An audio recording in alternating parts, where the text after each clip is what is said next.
우리 아이들을 같이 예배를 드리니까 마음이 놓입니다. 우리 아이들이 어려서부터 예배 드리는 게 이렇게 몸에 배고 찬송과 예배하는 모든 기도하는 것들을 아이들이 어려서부터 이렇게 배우고 그게 이렇게 알게 모르게 마음 깊이 이렇게 자리를 잡고 이렇게 자라는 것은 그 아이들에게 축복이 될 것입니다. 특별히 아이들 가진 부모님들이 예배를 드리시면서 어른 예배에 방해가 될까봐 늘 마음 걱정이 되시는데 그런 걱정 안 하셔도 될 것 같고, 특별히 우리가 교회는 집 같아서 손주도 있고 손녀도 있고 아들도 있고 딸도 있고 할아버지도 있고 할머니도 계시고 또 증조 할아버지 뭐 이렇게 다 할머니도 계셔서 다 한 패밀리가 된 거. 그래서 집에는 늘 아이들의 울음도 있고 어린이들의 웃음도 있고 또 어른들의 기쁨입니다. 오늘 특별히 아이들을 위해서 제가 한번 기도하겠습니다. 우리 잠깐 기도할 때 우리 같이 참석한 우리 아이들과 어린이들을 위해서 한번 기도합니다. 하나님 아버지, 지금 어리지만 아이들이 가슴에 주님의 말씀과 예배와 기도와 찬양이 그 일생 가슴 속에 깊이 자리 잡게 하시고 이 아이들이 자라서 저희들이 하지 못했던 수많은 큰 일을 할 수 있도록 하나님께서 어린아이들을 축복해 주시기를 기도합니다. 자랄 동안 건강하게 하시고 지혜와 믿음과 하나님 사랑하는 뜨거운 열정을 아이들에게 주셔서 그 아이들이 하나님 앞에 귀한 일꾼들로 자랄 수 있도록 은혜를 베풀어 주옵소서. 부모님들에게도 믿음을 주셔서 하나님 잘 섬기는 아름다운 교사, 스승, 선생이 되어서 아이들에게 본을 보이고 아이들의 생애를 위해 기도하는 어머니들이 되게 하옵소서. 오늘 부족한 종에게 또 말씀을 주셨사오니 잘 전달해서 하나님 뜻만, 하나님의 영광만 드러나게 하옵소서. 말씀 듣는 모든 권속들에게 성령께서 지혜와 명철의 영을 부어 주옵소서. 예수님 이름으로 기도합니다. 아멘. 성가대 또 찬양 감사하고 오케스트라 또 찬양 팀들 늘 수고하십니다. 세계를 어디 가봐도 우리 성가대 오케스트라 찬양 팀들 아주 훌륭하고 자랑스럽습니다. 아멘 안 해도 박수 한번 할까요? 네. 아름답게 고맙습니다. 감사하고요. 거기 아무도 안 앉았었는데 성가대 앉으니까 꽉 차네요. 많이 성가대가 부흥됐나 보구나. 감사하고 오늘 다니엘서를 모처럼 읽었습니다. 다니엘은 왕족으로 예루살렘이 멸망할 때에 어린 나이에 바벨론으로 포로로 끌려갔습니다. 갈대아 사람의 지혜와 학문을 잘 익혀서 교육을 받게 되지요. 요셉과 다니엘은 비슷한 점이 많습니다. 우선 요셉은 꿈을 꾸고 꿈을 해석하고 그 꿈 때문에 대단히 고난도 겪었지만 그 꿈 때문에 그가 높은 위치에서 이렇게 일할 수 있었습니다. 다니엘도 꿈과 환상을 보고 해석하는 특별한 은사가 있었습니다. 다니엘서 2장 그리고 4장에 보면 느부갓네살 왕이 자기가 참 해석할 수 없고 상상할 수 없는, 이해할 수 없는 그런 신상의 거대한 신상을 꿈에 봅니다. 그걸 꿈을 설명하고 이걸 해석해라. 그 웬만하면 하겠죠. 그런데 꿈도 말하지 않고 내가 무슨 꿈을 꿨는지 알아맞히고 그 해석까지 하라니까 이건 도무지 캄캄해서 아무도 해석할 사람이 없었는데 다니엘이 이 하나님께 기도하면서 이런 꿈을 꾸었다는 것과 그 꿈의 해석까지 설명을 합니다. 그러니까 그 왕이 무릎을 꿇고 다니엘과 그 속에 계신 하나님께 머리를 숙여 경배하면서 다니엘을 높여주지요. 하여튼 꿈 때문에 두 사람이 다 이렇게 높은 지위에서 일할 수 있는 축복을 받게 됩니다. 두 사람이 다 끌려갔다는 게 비슷하죠. 한 사람은 형제에게 팔려서 노예가 되고 노예로 끌려가서 애굽의 총리가 되고, 이 다니엘은 전쟁 포로로 붙잡혀 가서 끌려가서 바벨론의 총리가 되죠. 그러니까 이렇게 끌려갔다는 것도 비슷합니다. 꿈 잘 꾸고 해석 잘하는 지혜와 명철을 하나님이 주셨다는 것이 비슷합니다. 그 다음에 이 두 사람이 비슷한 점은, 한 사람은 유대 나라의 초창기 하나님의 선민으로 선택하실 때 민족을 책임지는 지도자로 하나님께서 쓰셨고, 다니엘은 이스라엘 민족의 마지막을 책임지는 그런 지도자로 쓰셨습니다. 아브라함과 이삭과 야곱, 요셉, 이렇게 4대에 걸쳐서 이스라엘이 하나님의 선민, 그 구속사적 의미로서의 선민의 그 포밍, 민족이 형성될 때에 그 요셉은 애굽에서 이스라엘 백성들을 잘 지도하는 지도자로서 그를 세우셨고, 이스라엘이 멸망하고 바벨론에 포로되어 갈 때에 그 민족의 지도자로 하나님은 그를 쓰셨다는 것입니다. 그가 다리오 왕, 갈대아의 왕이 되던 해 주전 538년경에 하나님의 말씀, 그 서책을 읽다가 중대한 하나님의 말씀을 깨닫게 됩니다. 그 민족의 지도자로서 그 민족의 앞날을 하나님이 성경에 계시했던 내용을 성경을 읽다가 깨닫게 됩니다. 참 아이러니컬하게 환상도 보고 계시도 받고 꿈도 잘 꾸는 사람이 꿈을 꾸어서 계시를 받은 것이 아니라 하나님의 말씀, 스크립처, 서책, 그 말씀을 읽다가 그 민족의 하나님의 예언하신 말씀을 깨닫게 됩니다. 바벨론의 포로로 잡혀가면서 가기 전에 예레미야를 통해서 이 백성들은 70년 되면 반드시 바벨론은 망하고 이 백성은 다시 돌아올 것이다 하는 예언을 예레미야 선지자가 책에 기록한 예레미야서를 읽다가 가만히 있자, 지금 우리가 포로로 잡혀온 지 얼마나 됐냐? 67년, 68년, 69년, 이제 70년이 내일 모레구나.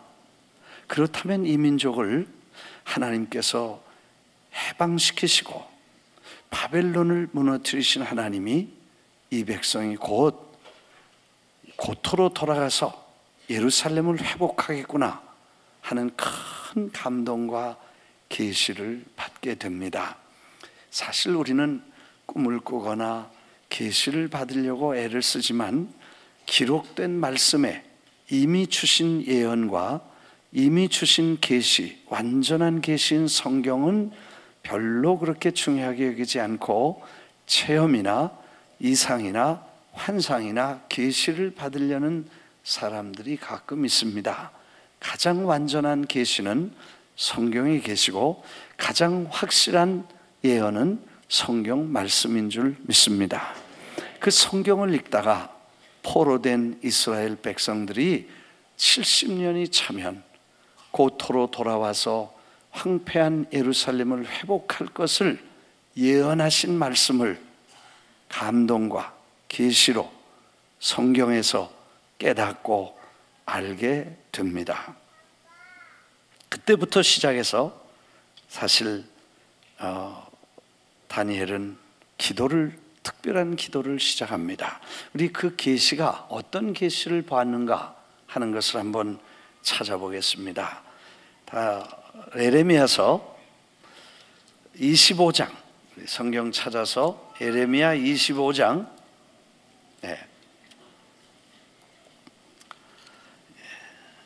에레미야 25장 11절.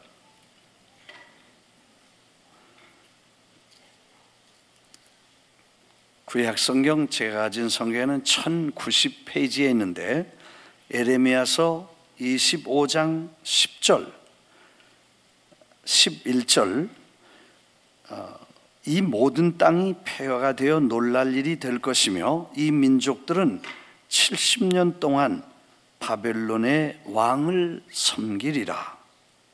그 다음에 12절에 여호와의 말씀이니라. 70년이 끝나면 내가 바벨론의 왕과 그의 나라와 갈대아인의 땅을 그 죄악으로 말미암아 벌하여 영원히 폐허가 되게 하되 그 땅을 향하여 선언하신 바 에레미야가 모든 민족을 향하여 예언하고 이 책에 기록한 나의 모든 말을 그 땅에 임하게 하리라. 70년이 차면 70년 동안 바벨론을 섬기고 바벨론 왕과 그리고 갈대아 사람들을 섬기게 될 것이다. 그러나 70년이 끝나면 이제 돌아올 것이다. 그리고 바벨론은 망할 것이다. 그리고 에레미야서 29장 10절에 가보면 우리가 잘 아는 말씀인데 29장 10절이죠. 여호와께서 이같이 말씀하시니라. 바벨론에서 70년이 차면 내가 너희를 돌보고 나의 선한 말을 너에게 성취하여 너희를 이곳으로 돌아오게 하리라. 11절은 여호와의 말씀이니라. 너희를 향한 나의 생각을 내가 아나니 평안이요 재앙이 아니니라. 너희에게 미래와 희망을 주는 것이니라. 너희가 내게 부르짖으며 내게 와서 기도하면 내가 너희들의 기도를 들을 것이요 너희가 온 마음으로 나를 구하면 나를 찾을 것이요 나를 만나리라. 70년 동안 바벨론 왕을 섬길 것이고 70년이 끝나면 바벨론이 망할 것이고 70년이 차면 그 고토로 돌아와서 황폐된 예루살렘을 다시 회복하고 하나님을 섬기게 될 것을 에레미야 선지자가 벌써 수십 년 전에 이 예언의 말씀을 기록한 서책을 읽다가 이제 하나님이 곧 이 백성을 바벨론의 손에서 놓아주시고 고토로 돌아가게 하실 것이라는 큰 감동과 감격스러운 계시를 깨닫게 됩니다. 지난번 권혁승 교수님이 오셔서 제가 없을 때 그런 말씀을 하셨다는 얘기를 들었습니다. 한국이 1950년에 전쟁이 일어나고 53년인가 휴전을 했죠. 70년이 되려면 한 4, 5년, 2014년이니까 5, 6년 지나면 이제 한국이 분단되고 전쟁을 치른 지 그리고 분단된 지 70년이 되는 해가 올 것인데 혹시 그때 하나님이 바벨론에 포로 잡혀갔던 사람들을 놓아주시듯이 우리 백성들도 70년이 찰 때 통일이 되었으면 좋겠다는 기도를 하셨다는 얘기를 들었습니다. 물론 적화 통일은 아니고 평화, 자유, 민주주의, 신앙의 통일이 이루어져야 될 줄 믿습니다. 70년이 찰 때에 하나님께서 마치 동독과 서독을 가로막고 있던 담이 어이없이 무너지듯이 38선의 철조망도 무너지고 하나님의 역사가 일어난다면 하나님의 큰 축복이 될 것인데, 아마 그런 계시를 받고 그런 약속을 깨달았다면 얼마나 감격스럽고 감동을 받겠습니까? 다니엘이 그런 계시를 받았다는, 이 말씀 속에서 그걸 깨달았다는 이야기입니다. 그걸 깨닫고 난 다음에 다니엘은 그때부터 하나님 앞에 금식하며 베옷을 입고 죄를 덮어쓰고 주 하나님께 기도하며 간구하기를, 하나님 자복하여 이르기를, 크시고 두려워할 주 하나님, 주를 사랑하고 계명을 지키는 자를 위하여 언약을 지키시고 그에게 인자를 베푸시는 이여, 이미 범죄하여 패역하며 행악하며 반역하여 주의 법도와 규례를 떠나 싸우며 선지자를 주의 이름으로 왕들과 고관과 조상과 국민에게 말씀한 것을 듣지 아니하였나이다. 이렇게 시작해서 철저하게 자기의 죄와 백성들의 죄와 민족의 죄를 걸머쥐고 하나님 앞에 금식하며 베옷을 입고 하나님의 깨달은 계시가, 언약하신 약속의 계시가 그대로 이루어질 것을 위해서 통회하고 자복하고 기도하는 다니엘의 모습을 여기 9장 전체에서 볼 수 있습니다. 9장 20절에도 내가 이같이 말하여 기도하여 내 죄와 내 백성 이스라엘의 죄를 자복하고 내 하나님의 거룩한 산을 위하여 내 하나님 여호와 앞에 간구할 때, 내가 기도할 때 이전에 환상 중에 본 사람 가브리엘이 빨리 날아와서 저녁 제사를 드릴 때쯤에 내게 이르시더니 내게 가르치며 내게 말하여 이르되, 다니엘아, 내가 이제 내게 지혜와 총명을 주려고 왔느니라. 지혜와 총명을 주려고 왔느니라. 내가 기도를 시작할 즈음에 명령이 내렸으므로 내게 알리러 왔으니 너는 크게 은총을 입은 자라. 그런즉 너는 이 일을 생각하고 그 환상을 깨달으라. 다니엘이 자기 민족의 현실적인 문제를 이해하고 예언의 말씀을 깨닫고 감동을 받고 회개하며 기도를 하는 중에 하나님이 가브리엘을 보내서 또 다른 계시를 주시며 중요한 하나님의 뜻을 저를 통해서 전달해 주시는 것입니다.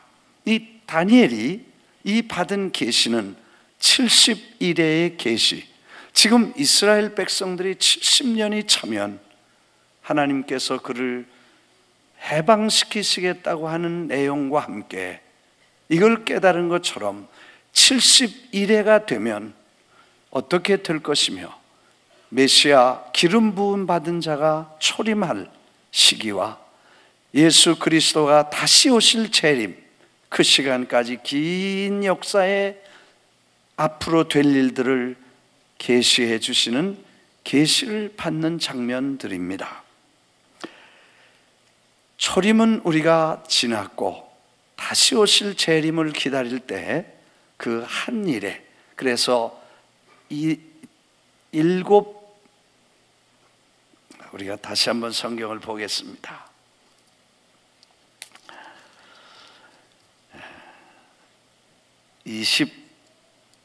5절이죠. 그러므로 너는 깨달아 알지라. 예루살렘을 증건하라는 영이 날 때부터 기름 부은 받은 자 곧 왕이 일어나기까지 7일회와 62일회가 지날 것이요, 그 곤란한 동안에 성이 증건되어 광장과 거리가 세워질 것이며 62일회 후에 기름 부은 받은 자가 끊어져 없어질 것이며, 이것은 우리가 요한계시록과 다니엘과 이런 계시문학 쪽에서 주님의 재림한 그 초림과 재림의 여러 가지 시간과 증거를 제 계시한 계시의 말씀을 그때 받게 됩니다. 기회가 되시면 다시 우리가 이 말씀은 공부하기로 하고, 하나님이 주신 서책의 계시를 깨닫게 되고 그 말씀이 이루어지도록 회개하고 철저한 회개와 기도할 동안에 하나님이 또 다른 영원한 구속사적 계시를 저에게 주셨다는 점에 우리가 관심을 모으는 것이 좋을 것 같습니다. 그렇게 해서 이스라엘 민족의 회복, 이스라엘의 회복, 예루살렘의 회복, 그 현실적인 문제에 대한 하나님의 방법, 역사하신 뜻만 아니라 70일에 장차 다가올 초림과 재림에 대한 계시로 함께 주실 때 지혜와 총명을 주셔서 이걸 깨닫게 하겠다는 말씀인 것입니다.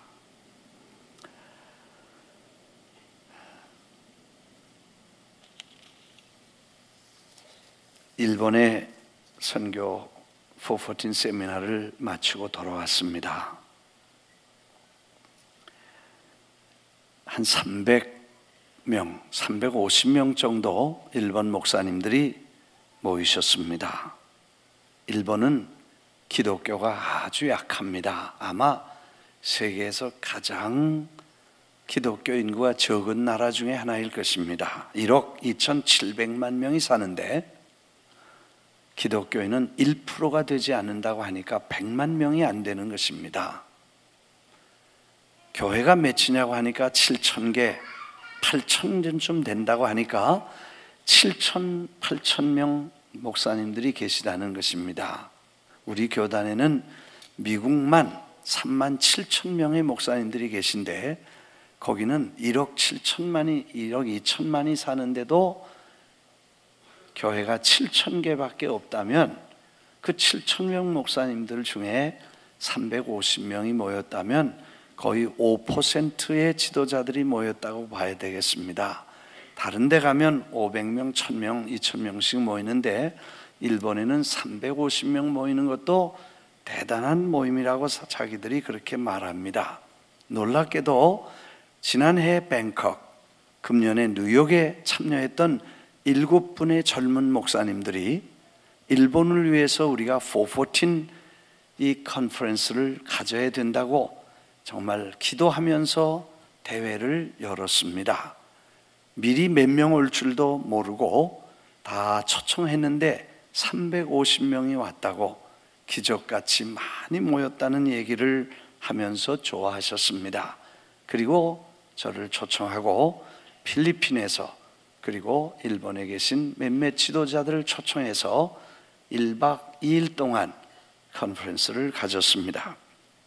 그 컨퍼런스를 시작하면서 제가 서론적으로 로제타 스톤이라는 얘기를 꺼내면서 이 집회는 역사적인 집회이고 특별한 의미를 가진, 그래서 로제타 스톤과 같이 특별한 뜻을 가진 컨퍼런스가 될 것이라고 서론적으로 오픈을 했습니다. 왜냐하면 일본은 지금 원전, 핵, 누클리어 노출과 그리고 쓰나미의 후유증, 그리고 여러 가지 경제적인 어려움, 그리고 청소년 문제, 수많은 사회적인 문제를 걸머쥐고, 그리고 세계에서 가장 경제적인 우수한 민족, 그리고 문명, 문화적으로도 뛰어난 민족, 이런 복합적인 어려움 속에서 사실은 혼란기를 겪고 있습니다. 특별히 교회는 아무리 애를 써도 30년을 해도 교인 30명 모이기가 어렵고, 선교사님이 20년 동안 애를 써도 20명, 30명을 넘기기 어려운 그런 아주 힘든 전도의 그런 선교사들의 무덤이라고 할 정도로 어려운 그런 땅이라는 것을 알게 됩니다. 그렇게 어려운 환경 속에서 사실은 우리가 컨퍼런스를 하면서 이 컨퍼런스가 어떤 의미를 주겠는가 하는 방향을 제시한 내용들인 것입니다. 왜 그런 로제타 스톤이라는 얘기를 꺼냈냐 하면 세계 박물관이 큰 유명한 게 세 개 들라고 하면 뭐 5개 들면 뉴욕에 있는 메트로폴리탄 박물관도 들어가겠습니다만 3개만 꽂으라 그러면 하나는 프랑스에 있는 루블 박물관, 영국의 대형 박물관, 그리고 저 바티칸에 있는 바티칸 박물관, 이 3개가 제일 유명하다고 3대 박물관이라고 말합니다. 근데 그 중에 대형 박물관은 사실은 대단한 규모와 그런 내용을 가지고 있는 박물관이죠. 아마 한 달을 봐도 다 볼 수 없을 만큼 1300만 개의 거기 소장품이 있다고 하니까 1300만 개를 다 보려면 이게 몇 년 걸려도 다 못 다 보겠습니다. 아무튼 그런 큰 1300만의 소장을 가지고 있는 그 대형 박물관에 가장 1번 소장품이 뭐냐고 물으면 누구도 거절하지 못하고 로제타 스톤이라고 그 말을 하게 됩니다. 그 로제타 스톤, 이 돌은 별로 볼품이 없는, 이제 길이로 높이로 보면 그저 사람 키 조금 1m 14cm, 그리고 이 길이로는 72cm, 1m도 안 되죠. 그리고 두께는 30cm, 꽤 두껍지요. 30cm 자 한 폭으로 된 두꺼운 그냥 돌 한 개입니다. 그 로제타 스톤이 왜 이렇게 1300만 개 중에 1번을 꼽는지 그 이유를 묻는 사람들에게 이런 깊은 대답을 하게 되는 것은 그 돌이 엄청난 큰 효과를 가져왔다는 데 있는 것입니다. 여러분이 우리가 알듯이 지난번에 트라팔가르 해전이라든지 영국의 나폴레옹이 불란서의 나폴레옹이 영국을 공격하기 위해서 직접 공격 못하고 저 애굽 나일강 깊숙이 들어가서 애굽과 저 인도까지 쳐부시면 이 리소스, 그 자원들이 다 끊기니까 섬나라 영국이 힘을 못 쓸 것이다. 그래서 저 깊이 애굽과 인도에 공격을 했죠. 그 얘기는 제가 여러분 드린 기억이 납니다. 그래서 넬슨 제독이 그 나폴레옹의 군대를 쫓아가 가지고 결국 그거를 쳐부시고 그 다음에 프랑스 사람들을 다 물리치고 영국이 계속해서 그 애굽을 지배했습니다. 근데 그때 프랑스 사람들이 와서 이 애굽에 진치를 치고 점령을 했을 때에 그 알렉산드리아에서 약 56km 떨어진 항구 도시 로제타라고 하는 도시에서 그 불란서 백인 군사들이 참호를 파다가 돌을 하나 발견하게 됩니다. 그래서 그 돌이 로제타라는 마을에서 나왔다고 해서 로제타 스톤이 됩니다. 그걸 흙을 떨고 이렇게 보니까 그게 위에서 세 가지 글자가 이렇게 다 되어 있는 모습을 보게 됩니다. 이럴 때 한번 비춰주면 좋을 텐데, 그 위에는 상형 문자가 들어가 있고, 하나는 아랍 애굽어로 되어 있는 그런 흘림체로 써 있고, 맨 밑에는 54줄의 그리스어로 쓰여져 있습니다.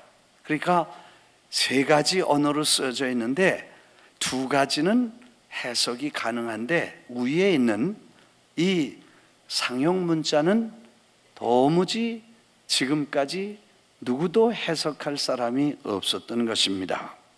사실 이 선사시대에 우리가 지금 느끼는 이 메소포타미아 문명이라든지 티그리스 강이라든지 이런 데서 생겨진 문화, 중국의 황하강에서 이루어진 이 인류의 문화, 이런 문화 이전, 훨씬 이전에 엄청난 문화가 있었다는, 그 문명의 시대가 있었다는 걸 지금 계속해서 드러나고 있는데, 저 버뮤다 삼각지 지하 이 물 밑에 거대한 도시가 발견됐다든지, 이 일본의 어느 해안에서 피라미드가 여러 개 발견됐다든지, 거기에 나오는 문자들이 상형 문자라고 누구도 수백 년 동안 그걸 해석할 사람들이 없었습니다.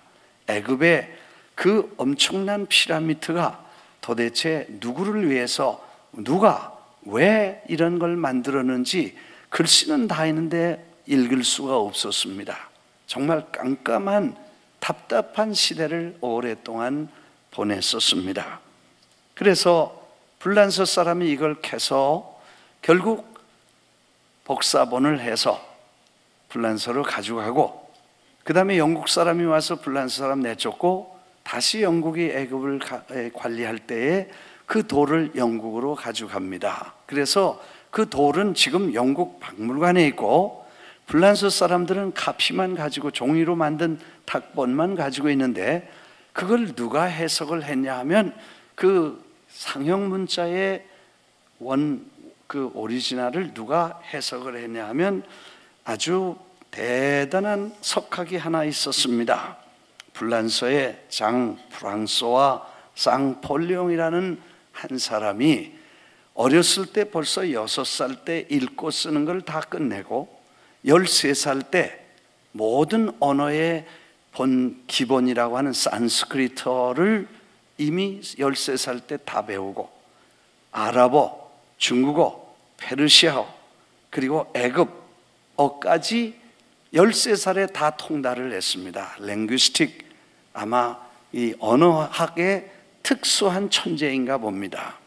그런데 이 천재가 상형 문자에다 관심을 두고 그걸 해석하려고 머리를 싸매고 오랫동안 연구를 하다가 이 로제타 돌이 나와서 그 같은 내용으로 썼었기 때문에 아래 거를 연구하고 2개를 이해하면 그 위에 있는 것도 이해할 수 있겠다고 해서 영국분과 협력하면서 그걸 찾아내고 결국 그 132개의 상형 문자의 알파베트와 27개의 이 애굽의 왕들의 이름을 찾아냅니다.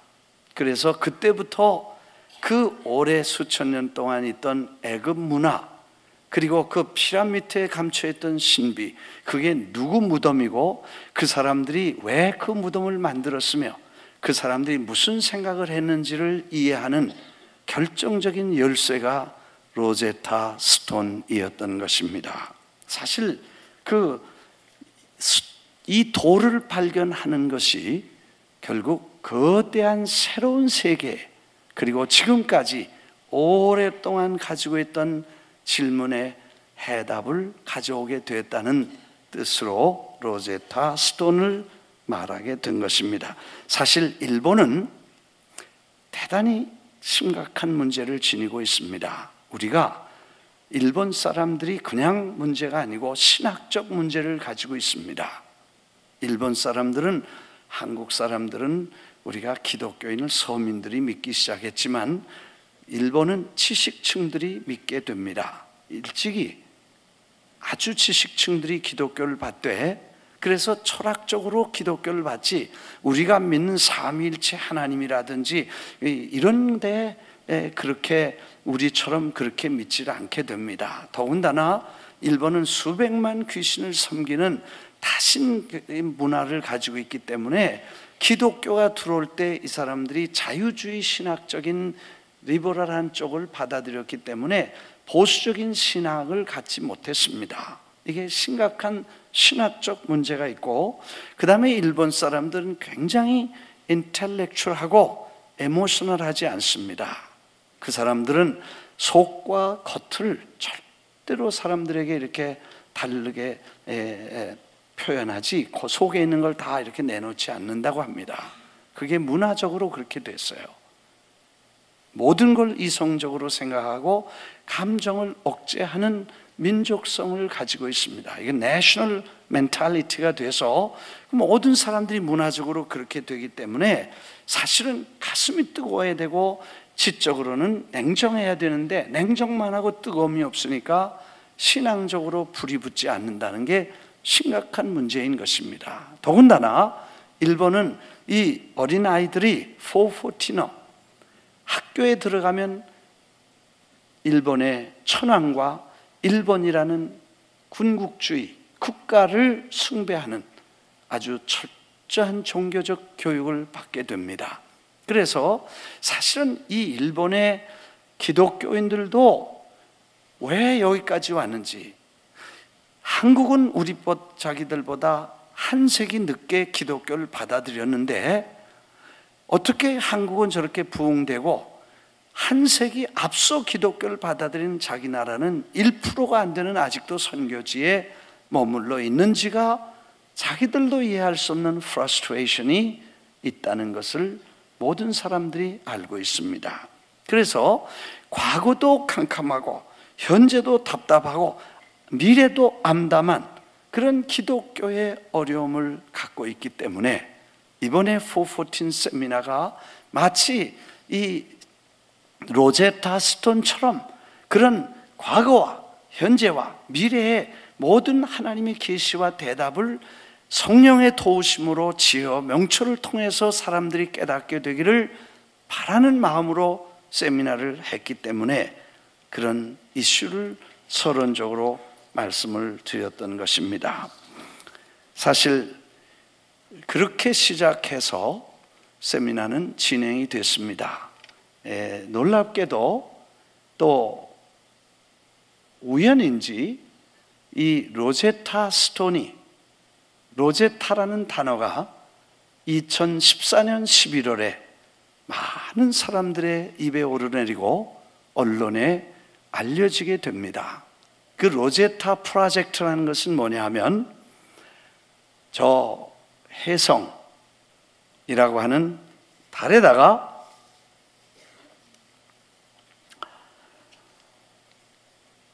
이 별에다가 이 우주선을 쏘아서 로켓을 그곳에 정착을 쏘아서 거기다가 이 인공위성을 앉혀서 그 별의 성분과 그 히스토리를 좀 연구하겠다는 프로젝트입니다.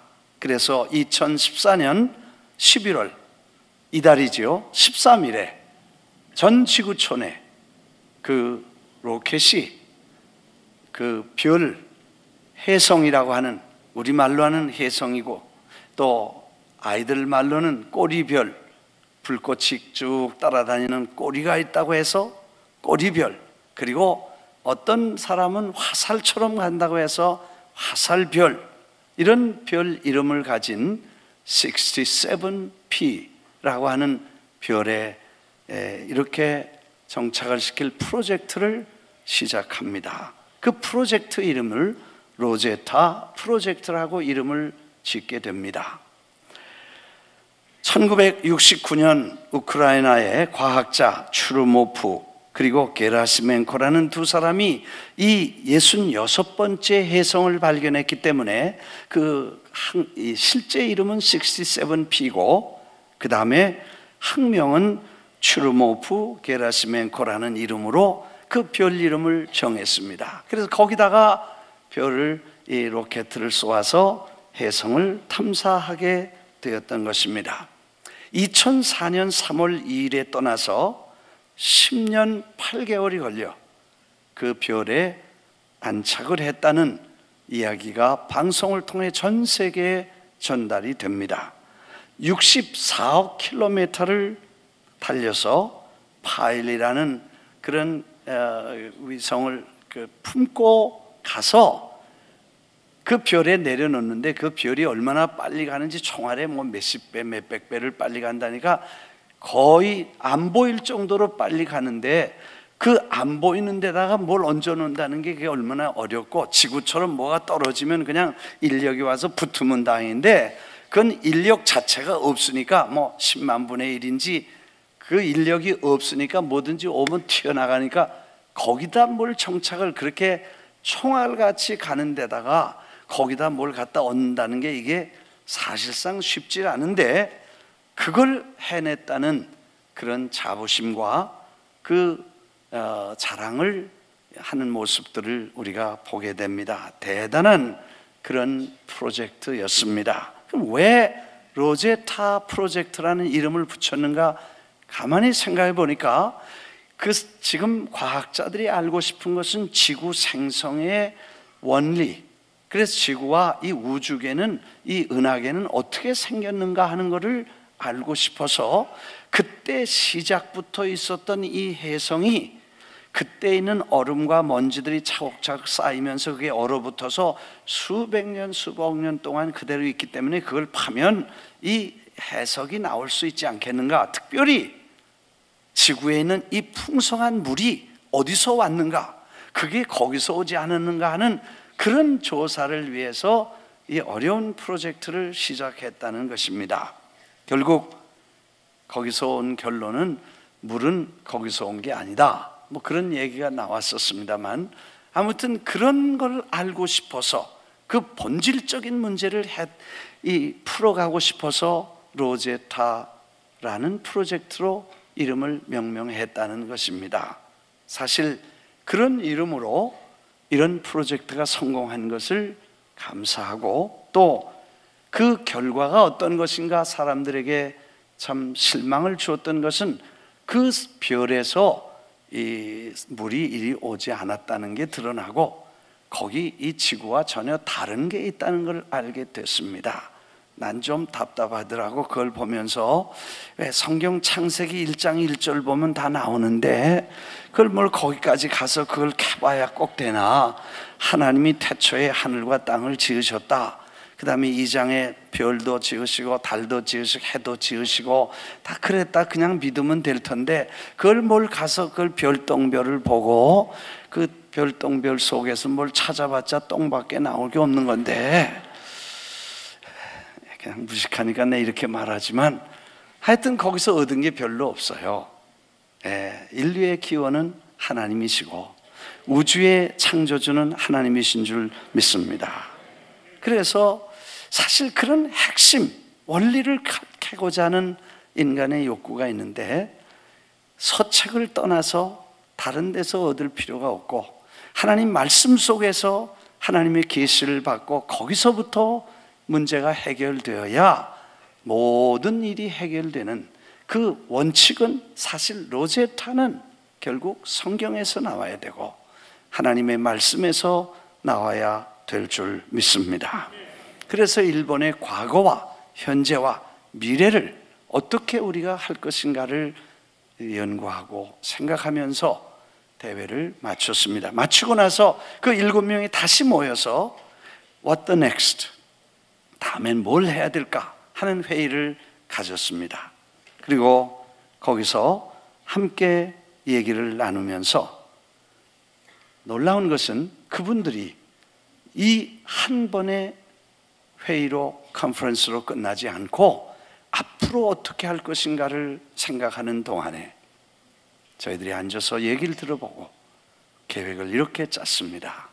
저 홋카이도부터 시작해서 관서지방으로 시작해서 저 남쪽에는 아소산 밑으로 저 홋카이도까지 전 지역을 여러 개로 가르고, 그래서 지역마다 414 커미티를 만들고 그 지역에 있는 목사님들이 414 컨퍼런스를 2년 동안 갖고, 그래서 전국적인 컨퍼런스를 맞추면 다시 동경에서 전국에서 모이는 414 운동을 위해서 큰 대회를 갖고 앞으로 해외에 있는 많은 교회들의 도움을 받아서 일본에서도 국제적인 회의를 갖고 새로운 시대를 열어가자는 결론에 도달하게 되었습니다. 참 놀라운 이야기는 그분들이 그렇게 희망이 없고 솔루션이 없는 그런 어두운 현실 속에 414이란 새로운 세계를 열고 새로운 시대를 열어가는 하나의 전략뿐만 아니라 하나님의 시대적인 요청이라는 걸 그분들이 깨닫게 되었다는데 고마운 것입니다. 사실 그렇게 하면서도 제가 마음에 해결되지 않았던 문제들이 있었습니다. 1번이라는 숙제입니다. 여러분 잘 아시듯이 저는 일본을 별로 좋아하지 않는 사람입니다.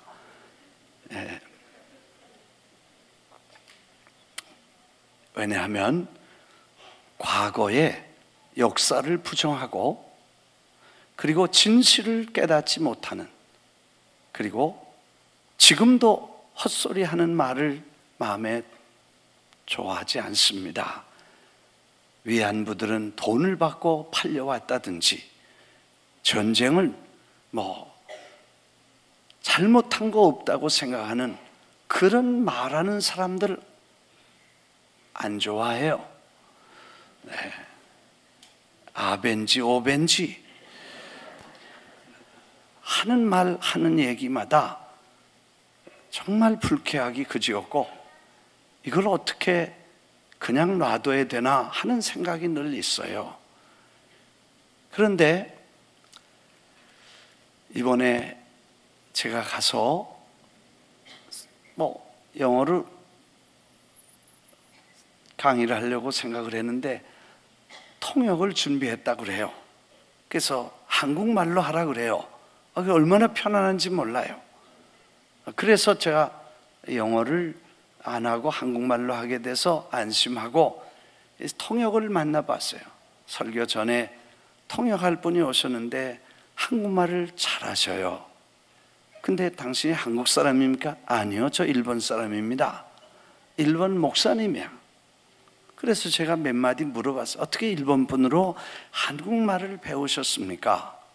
그랬더니 그분이 하시는 말씀이, 제가 역사를 공부하다가 우리 일본이 한국에 오랫동안 못된 짓을 하고 너무 잘못했다는 걸 제가 깨달았습니다.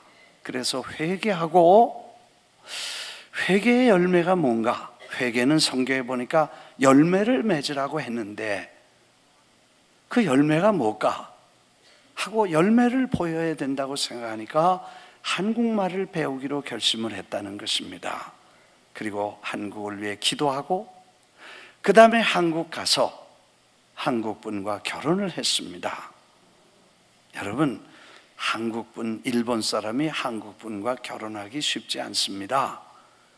아주 문화적으로 일본 사람은 한국 사람을 아주 무시한 역사가 있습니다. 그래서 지금도 일본 사람은 우리 한국 사람을 한국인, 한국인이라고 부르는 존칭을 쓰지만 속에는 조센징 그렇게 씁니다. 한국놈, 조선놈 이렇게 지금도 생각을 합니다. 그런 사람들에게 가서 결혼을 한다는 것은 보통 일이 아닙니다. 그래서 한국 가서 한국말 배우고 일본 목사님이 한국 가서 한국말 배우고 한국 부인 얻어서 한국 사역을 했었는데 어디서 했냐니까 온누리교회에서 4년 동안 부목사 했대. 그래서 이제 동경에 온누리교회가 있는데 그걸 맡으라고 하지만 자기가 일본 사람으로 한국 성도들을 섬기기에는 문화적으로나 언어적으로 충분하지 않기 때문에 자기가 사양하고 사임을 하고 조용히 일본에 와서 개척교회를 시작하기로 동경에서 교회를 시작한다, 그렇게 얘기를 해줬습니다. 그분을 만나서 대화를 하면서 이런 분도 계셨구나, 그렇게 헛소리하는 사람만이 아니고 이런 분도 계셨구나. 그리고 얘기를 하다 보니까 개척교회를 하려고 나가서 교회를 하나 얻으려고 집을 하나, 가정집을 계약하면서 그 주인하고 얘기했다는 얘기를 들어봤어요. 그 주인한테 얼마냐 흥정 다 하고 한 달에 1,500불 2,000불 이렇게 계약을 하고 하려고 다 흥정을 하고 있는데 자기 부인하고 같이 갔었대요. 그 부인이 한국 사람인 줄 그 사람도 알고 다 아는데 그 얘기, 비즈니스 얘기를 대부분 다 맞추고 그 사람이 입을 열어서 한국과 일본의 관계에 대한 일가견을 말하는데, 옛날에 그 한국과 일본 관계가 나쁜 것 같지만 사실은 일본이 쳐들어간 게 아니고 합의해서 평화적으로 다 사인을 하고 그렇게 해서 한국 도와주러 일본이 간 거다, 이렇게 말을 하더라는 거예요. 그래서 이 목사님이 자기 부인 보고 상처 너무 받을까 봐 여보 잠깐 밖에 나가 있으라고 그러고, 자기가 그 사람을 따지기 시작했대. 여보, 어떻게 전쟁을 치르고 다 죽이고 이런 거를 어떻게 평화적으로 그랬다고 당신이 생각하냐? 나는 일본 사람이지만 당신 같은 일본인이 있는 걸 부끄럽게 생각한다.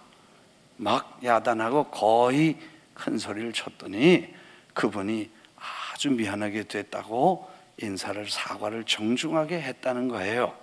사실 일본 사람이 일본 사람을 야단쳐가지고 그따위 부끄럽게 생각한다는 말을 했다는 걸 보고 내가, 야, 이분은 참 대단한 분이구나. 그래서 그거 계약했냐니까 안 했대. 그러면서 하는 말이, 계약하기 전에 그런 말 했기 때문에 다행이지, 계약해놓고 난 다음에 그런 사람이 집주인이라면 오며 가며 얼마나 우리가 불편했겠냐, 그런 생각을 하니까 관뒀다는 거예요. 그리고 지금도 집 보러 다닌대. 그래서 내가, 당신은 참 대단한 사람이다. 당신을 보니까 일본 미워하던 마음이 다 없어졌다. 그리고 당신은 일본인으로서 대한민국의 화해의 대사가 돼야 된다. 그리고 한국 교회들 가서 당신이 그런 마음을 전하면 우리 대한민국 사람들, 기독교인들 다 당신들 용서할 거다. 네, 그렇게 하고 나왔습니다만, 그가 회개의 열매에 대한 말과, 열매는 사랑이라는 것과, 그리고 자기 아이 둘 낳는데 그 두 아이를 기도하기를, 일본인보다 더 사랑하는 아이가 되게 해주시고 한국 사람보다 더 사랑하게 이렇게 자랄 수 있도록 자기가 기도한다는 이야기를 해 주었습니다. 그 말을 듣고 참 훌륭한 일본인도 있구나, 이런 분들이 있다면 하나님께서 이런 분들을 통해서 일본의 내일을 다시 뒤집어 엎고 올바른 역사를, 가치관을 가진 사람들이 세워질 것이라는 생각을 하게 되었습니다. 그래서 그분을 만나서 제가 그동안의 일본인에 대한 아주 어둡고 한 맺힌 생각이 녹아졌어. 그리고 저 홋카이도에부터 시작해 5년 전에 허 목사님과 사모님 그리고 김분호 권사님이 저쪽에서 한 바퀴 다 돌아와 땅 밟게 하셨고, 3년 전에 우리 이영소 목사님과 일행이 저 위에서부터 한 바퀴 돌아서 땅 밟고 기도하면서 하나님 앞에 기도한 대로 그 북쪽에서부터 동네마다 414이 이루어져서 새로운 시대가 열리되, 로제타와 같이 새로운 세계, 새로운 역사를 분별할 수 있는 새 세대가 일어나서 이 나라를 변화시켜야 된다는 생각을 하게 되었습니다. 이제 오늘 저는 선교 보고와 함께 우리가 지금까지 해오던 이 414 운동이 전 세계, 그리고 우리가 그렇게 수고한 컨퍼런스가 각 나라마다 가서 그 나라에서 열매를 맺고, 일본처럼 엄청난 그런 어마어마한 나라에도 하나님이 새 바람을 역사하시고 새로운 운동을 일으켜 가신다는 생각을 해보니까 대단한 자부심을 갖고, 정말 이 414 운동이야말로 인류의 역사에 로제타 스톤과 같이 하나님의 새 역사를 풀어나가는, 그리고 인간이 우둔해서 깨닫지 못하던 하나님의 뜻과 방법을, 그리고 하나님의 역사를 마치 다니엘이 명철과 지혜를 하나님이 주셔서 깨닫게 하셨던 것처럼 새 시대에 새 역사를 이루는 하나님의 일이라는 생각을 하게 되었습니다. 로제타 프로젝트가 있듯이 64억 킬로미터를 달려가서 10년 8개월 만에 별똥별에 앉아서 그저 흙 한 번 판 것을 위해서 그렇게 오랜 시간을 갔다면, 이제 우리는 전 세계 나라마다 하나님의 성령의 역사하심을, 그리고 기도의 위성을 보내 정착하고 로제타 스톤처럼 하나님이 깨닫게 하시는 은사와 명초를 통해 사람들이 새 역사를 이루어갈 수 있기를 바라면서, 제가 64억 킬로미터가 도대체 얼마나 긴가, 얼마나 거리가 되나 계산을 한번 해봤더니 한국이 7천, 8천 마일쯤 되죠. 아마 한국을 한 50만 번 내지 100만 번을 가야 될 것 같아요. 그런 긴 거리를, 그렇게 먼 거리를 10년 동안 정말 총알보다 더 빠르게 가서 앉아서 그런 일을 했다면, 그걸 찾기 위해서 갔다면, 우리가 10년이 걸려도 20년이 걸려도, 그리고 정말 어려운 힘겨운 작업을 해도 그 일을 잘 감당할 수 있도록 한 마음 한 뜻이 되어서, 이제 414 컨퍼런스를 마치고 간 분들이 일본뿐 아니라 이번에 라오스, 캄보디아, 태국, 월남, 베트남, 그리고 미얀마까지 5개 나라가 12월 달에는 저 캄보디아에서 414 컨퍼런스를, 그리고 미얀마에서는 또 지난달에, 그리고 처처에서 이루어지는 그런 컨퍼런스를 통해서 마치 불처럼, 들풀처럼 퍼져나가는 이 운동이 하나님의 시대적인 역사와 현실적인 큰 하나님의 손길이 되도록 계속해서 기도해야 될 줄 믿습니다. 기도하겠습니다. 우리 하나님께 영광을 돌립니다.